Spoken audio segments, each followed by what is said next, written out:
In order to truly obtain an understanding of the Second World War, one must take a very close look at each participating country and its composition.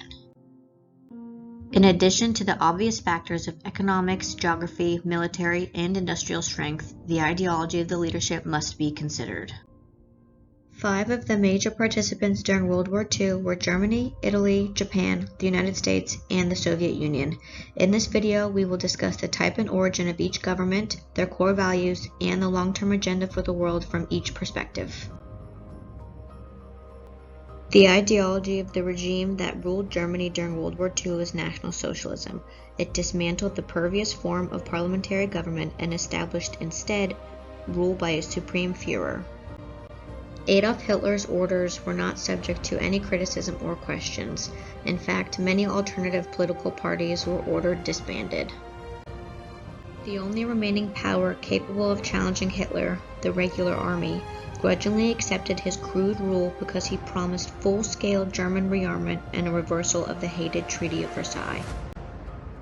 Hitler's rule was a combination of state terror directed mostly at minorities and dissidents, and his own charisma, cult of personality, and state propaganda that glamorized the new Germany. Mass rallies that numbered into the hundreds of thousands, complete with Hollywood-like staging, mesmerized much of the public. Although Hitler held parliamentary democracy in extreme contempt, he was called into government by a normal political process. He was appointed Chancellor by the German President in January 1933. Hitler believed Germany was fated to rule the world through a series of ultimate wars because Germans stood at the top of a racial hierarchy. All other people were various degrees of inferior races. Nazis saw history as a racial struggle that they were fated to win. The losers, the inferior races, were fated to serve the master race of Germans, either as collaborators or slave laborers in giant German colonies. Some races, like the Jews, were considered so dangerous to Aryan purity that they could only be liquidated in a process of mass murder. Thus, genocide was baked into Nazi ideology. During the Second World War, Italy was being ruled by a dictator named Benito Mussolini. In October 1922, a march on Rome took place that resulted in the founding of the National Fascist Party. As a result of this coup d'etat, Mussolini became prime minister in 1922, thus forming a new government. Fascism is an authoritarian nationalist political ideology that exalts nation above the individual. It stands for a centralized autocratic government headed by a dictatorial leader, severe economic and social regimentation, and forcible suppression of opposition. It often claims to be concerned with notions of cultural decline or decadence and seeks to achieve a national rebirth by suppressing the interests of the individual and instead promoting cults of unity, energy, and purity. Fascism typically opposes ideologies of liberalism, communism, democracy, and individualism. As Italy teamed with the Axis powers of Germany and Japan, global dominance and a shared ideology was their goal. Had the Axis powers won the war, one can only imagine the conflict that would have arisen between them in order to achieve supreme dominance overall. As the war progressed, the defeat of the Nazi regime was apparent and inevitable. The Nationalist Fascist Party fell into the hands of the Allied forces upon its invasion of Sicily in July 1943, resulting in Mussolini's arrest. On April 28, 1945, he was executed at the hands of the communist partisans, bringing an end to fascist rule in Italy. Japan has a form of government that is a unique mix. The Diet, a prime minister, and an emperor. At the same time, the Japanese military had a great deal of power to such an extent that it may be considered a military dictatorship during World War II. The core values of Japanese ideology are based on power, excellence, and preeminence. In terms of the greater Asian co-prosperity sphere, Japan saw itself as a leader and protector of other Asian nations, seeking their liberation from Western colonial powers. Thus, the Japanese ideology ostensibly supported self-determination. A key moment in history was December 7, 1941, when Japan attacked Pearl Harbor and Hong Kong, thus bringing both the United States and Britain into the war.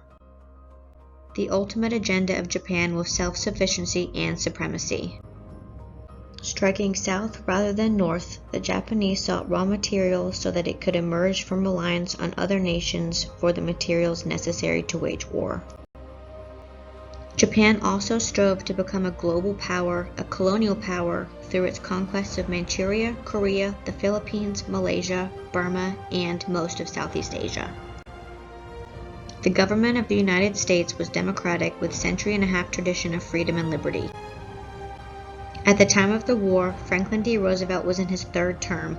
He would win a fourth election, making him the only president to serve so long. Congress passed a law after his death limiting the president to a maximum of 2 terms. The balance of power of the U.S. government establishes that the 3 branches are equal. However, in times of war, the president often claims broad executive powers to streamline the war effort. As a result, Roosevelt had to satisfy both Congress and his voting constituents while acting within the law.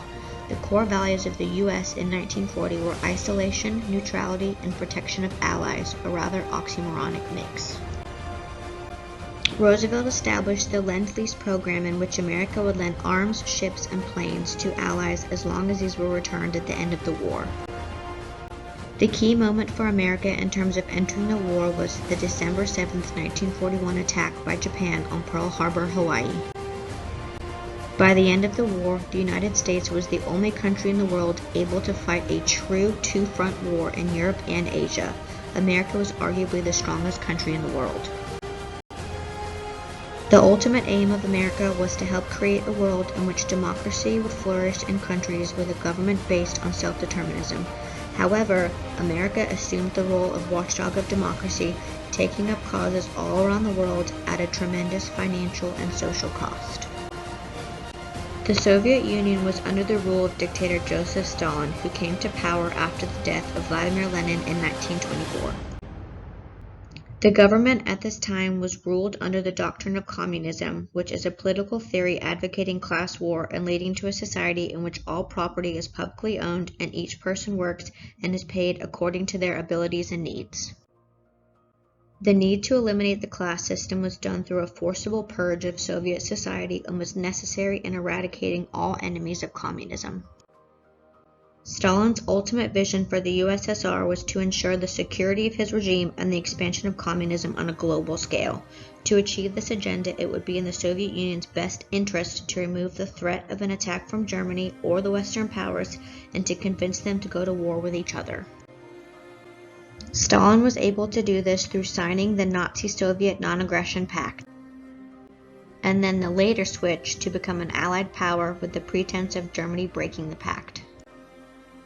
Remaining neutral for as long as he did in his awareness to appease a potential enemy, the U.S., Stalin was able to put himself in a strategic position, defeating the heinous Germans, albeit they were already weakened from previous fights after the Battle of Stalingrad gave Stalin the appearance of being a benign ruler in comparison, gaining the support essential from within his nation to achieve his goal for the global spread of his political ideals.